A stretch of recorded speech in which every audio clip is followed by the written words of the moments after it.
Everybody, it's your girl Bondi Blue, and I'm back for season 4, episode 1 of Love and Hip Hop New York. And you guys, I don't want to wait for our lives to be over.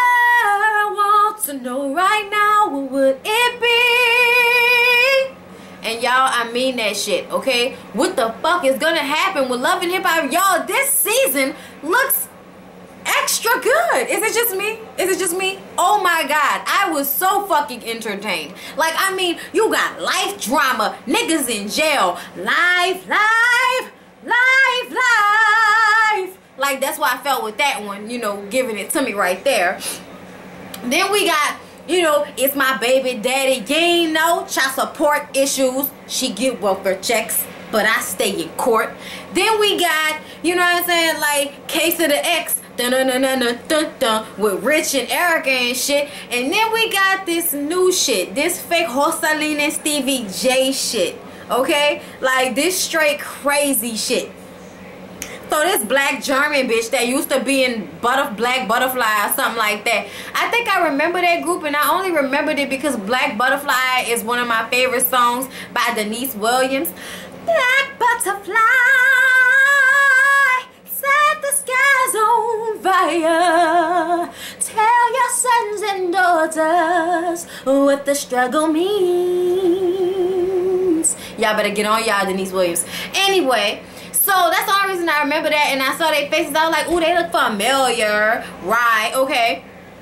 Well, y'all, okay, I'm gonna give it to y'all like this. I made notes and everything, but I don't even feel like doing the notes. I feel like going straight off the dome with what I felt about the things that happened in this episode. First of all, okay, since we talking about Amina, let's talk about her and Peter Guns, or aka Peter Panky, Spanky's ass, whatever you want to call this nigga, right? Okay, y'all remember him. He's the one that told Rich that he needed to not fuck with Erica. I mean, everybody was at the table with black on like it was Nino Brown in them. Sit your $5 ass down before I make change. Rock-a-bye, baby. Okay, like, that's the type of shit that was going on back then when he was trying to get Rich to realize he was fucking up the business, fucking up the brands, messing around with crazy ass Erica Mina. But here he go this season cheating on his baby mama, who he got 2 kids with, Tara, okay? Tara is from down south, shawty, okay, baby, get it how you live, okay, live.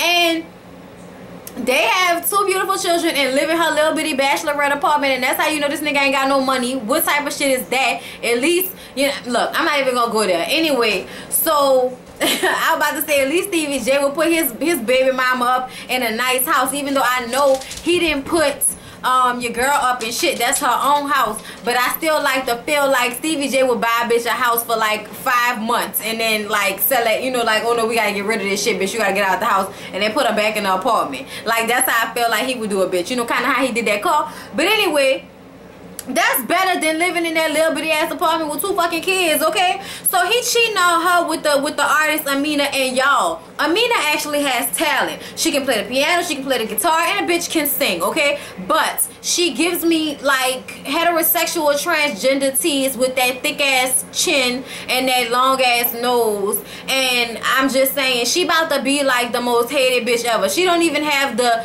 stupid likability that Jocelyn had. Jocelyn had like a naivete, like, you know, I can't believe this bitch is serious type of thing going on. But this is just some regular old skank shit that I feel like she giving me regular old out this country skank shit. Okay, but at the same time, that's Peter Guns' fault, because Peter Guns is, you know, being in love with people, for slipping and falling in love and shit. So when he told Rich about the shit, Rich was like, y'all know how Rich go into his, like, he be talking, he's like, I can't believe that this nigga that just told me about Erica Mina and what we was doing, and then turn around and do something 10 times worse. And I'm like, right, Rich? Right? Now, see, Erica said that shit at the beginning of the episode. Her and her titties told Rich, okay, that A motherfucker will be quick to tell you what to do with your business, but then turn around and do the exact same thing 10 times worse. And she read it, okay? Read it. Also, Erica Mina, bitch, please keep the dark hair in your head. I love it, okay? All you Latino chicas, blonde hair don't look good on you. It don't. You can be mad at me if you want to, but the dark hair is everything. All y'all little olive complected white girls, y'all know who I'm talking about, Kim Kardashian. All y'all little, you know, whatever y'all be that's not white or black, we don't know. We can't specify. Y'all motherfuckers need to stick with y'all dark hair because that is everything on y'all, okay? Blind is just, I'm sorry. Like, I feel like it doesn't do the same thing for me. You know what I mean? It doesn't do the same thing. Like, with Evelyn, no. Like, get rid of it. I don't like it. Like, can you imagine Sofia Vergara going around with blind streaks in the front of her fucking head? It would take away the pleasure. It would take it away. But anyway, y'all, that's off subject. So, anyway, at the end of the episode, she give the boom and tell Rich, you don't know shit about our situation, because he was like, y'all over there mixing the business with the pleasure. You know, no, I don't know. I don't tell grown people what to do. No. Okay, but I'm just saying, as far, you know, he got a wife and a kid. You know, he got wifey and kids in Brooklyn and shit. And she was like, how you know she wifey? If you knew, you know that I'm wifey, okay? I'm wifey. And then she said, and she showed a tattoo, and she was like, bam. And it say Mrs. Spanky, Mrs. Panky, whatever the fuck this nigga last name is. They got married. Oh, she was like, oh, you didn't know he married me? Okay, thank you. Then you ain't got nothing to say to me. Don't tell me nothing. And I'm like, I was like, we're rich. I mean, this shit is crazy. This shit is crazy.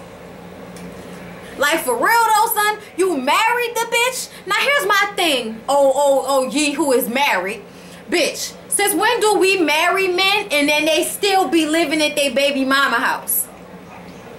Where they do that at? Where is that legal at? That's polygamy. What is that? I don't understand. I don't understand that. What is up with that? I don't understand.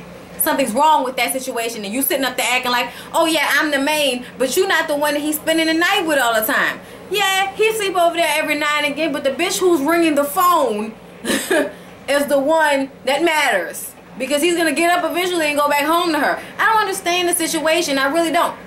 He actually had the audacity to say that Tara was his soulmate. I want to punch this nigga in the face. What do you mean she's your soulmate? How do you have the audacity to even say something like that? If you knew what the fuck a soulmate was, you know that when a person is somebody's soulmate and they feel that and they know that, when they hurt the opposite person, it hurts them. Okay? When you cry, I cry, we cry together. When I cry, you cry, we cry together. So stop that shit, okay? Spanky Guns, Corey got it out, nigga. I don't even know your fucking name no more. I'm just so through with you and your muscle-like face, nigga. What is all of this shit? Like, Peter. That's all, folks. I don't give a fuck what that nigga name is. Peter Guns. Yeah, whatever, nigga. Rubbing my guns together on your motherfucking forehead, nigga. Anyway, Yandy's situation is that Mendices is still in jail. She don't know shit about what's going on. They keep pushing back his bail hearing. And then on top of that, all he want to do is talk about the shit that's going on. He'll never say, hey, babe, how you feeling? How you doing? How you dealing with all this? How, you know, what you ate this morning? What's going on in your life? Thanks for the naked pictures you sent me. I appreciate that. Like, he ain't giving her no type of act right. And she mentioned it when she was on the phone with him. And he like, bitch, I'm in jail. Like, my life right now. My life right now, bitch. In my life right now, bitch. What you talking about? Give a fuck about your feelings right now. Bitch, I'm in jail. I'm trying to protect my little lassie right now. You around this bitch worrying about whether I'm talking. Hey, your feelings. Bitch, I'm worried about my booty. What are you saying? That was basically, but you can just try. You can just try a little harder. And I feel where Yandy coming from, okay? I totally understand where she's coming from, because she's on the outside being scared too. That's a fucking scary situation to feel like you may never see your man again. That is ridiculous. Especially not, and then finding out that he got a 20-year minimum on the charge that they charging him on. Boop, wow, what? Boop, what? 20 years? Mona Sky Young, you better call somebody you know. Stop with this fuck shit. If Scrappy ass could get off, why can't DC's get off? What's up with that? But I guess because in the South, our laws ain't that strong. Like, we don't give a fuck that much. New York on that, bitch, this is a tourist town. There's no fuck shit allowed. and you know that's what it be like.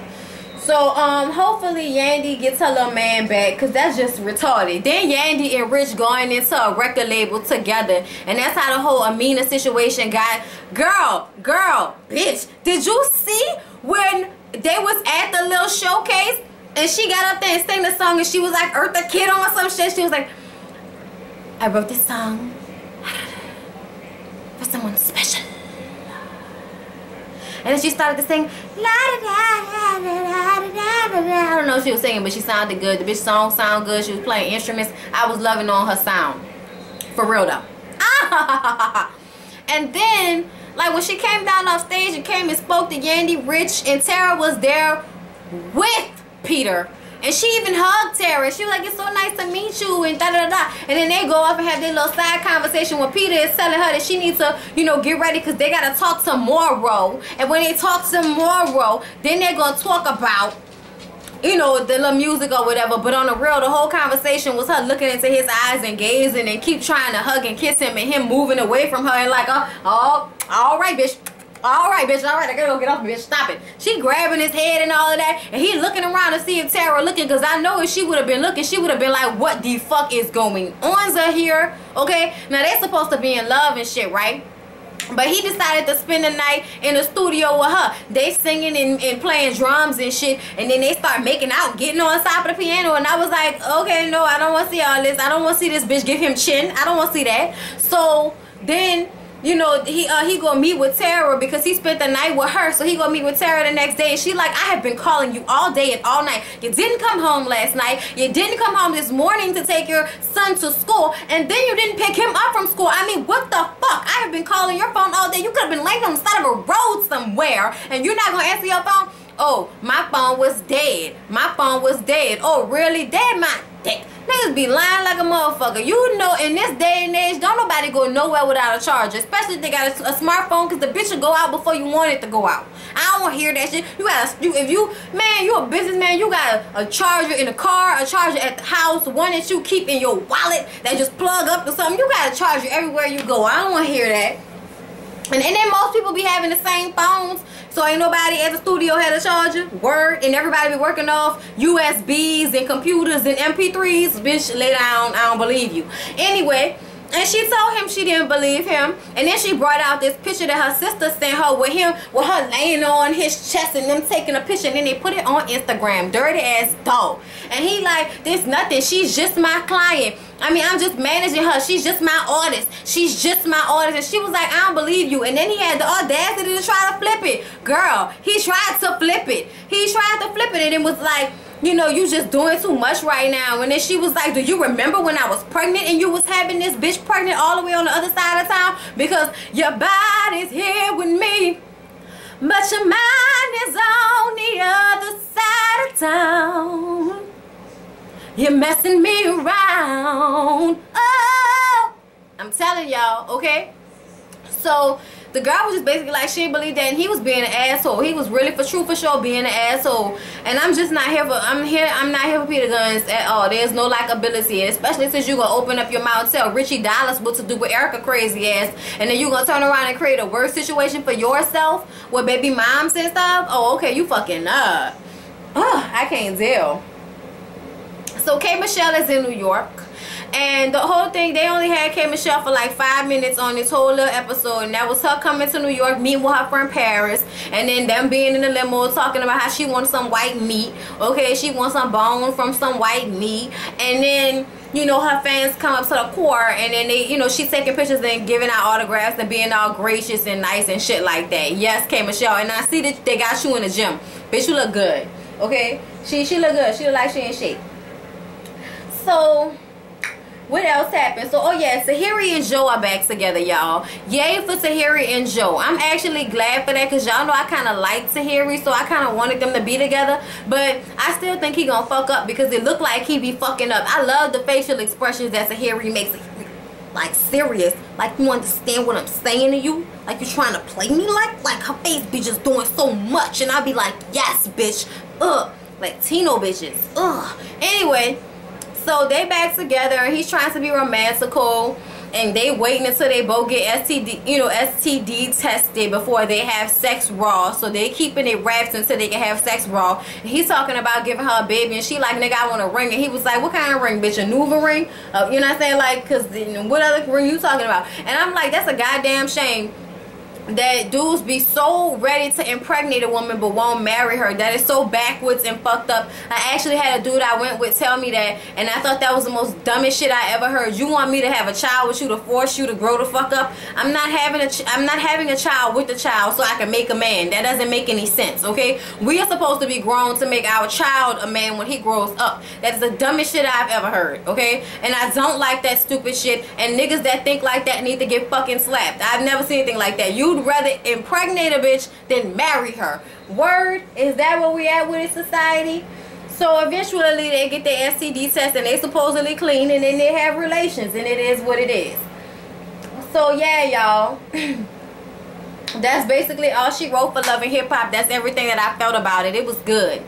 I don't think I'm gonna do a scandal review for last week's episode, just because I wasn't that into it, okay? I really wasn't. The only thing that we find out was that Huck and Jake gonna get together and try to figure out how to get some shit on the commander, and they starting to figure out whatever happened with the president and that missing, you know, flight plane that the dude that had went and all of that. It just wasn't all of that much like for me to review. I felt like I just don't feel like it. But I'm gonna do this Love and Hip Hop, and y'all gonna get y'all Black Ink crew. So don't forget to like, comment, subscribe, and share my videos. I love you all. I can't wait to watch all my counterparts videos, especially Rox and Ashley, and Miss P gonna get back on this thing. I already know. And much love, and yeah, you know what I mean? I hope I'm the realest, come back and do videos for this. Like, you know, all my people, you know, Closet Freak. I don't know if she gonna do Love and Hip Hop New York. I don't know. She should though. You know, Mr. Still Standing. I don't know where my boo been. He been in and out. I don't be knowing and shit like that, because y'all know I don't be on Twitter that much. But you know, yeah, and I ain't been on Facebook and boo along. So if you been messaging me or asking for friend requests, it's not that I'm ignoring you. I just ain't been on there. So anyway, you guys, I love you, and I'll see you in my next video.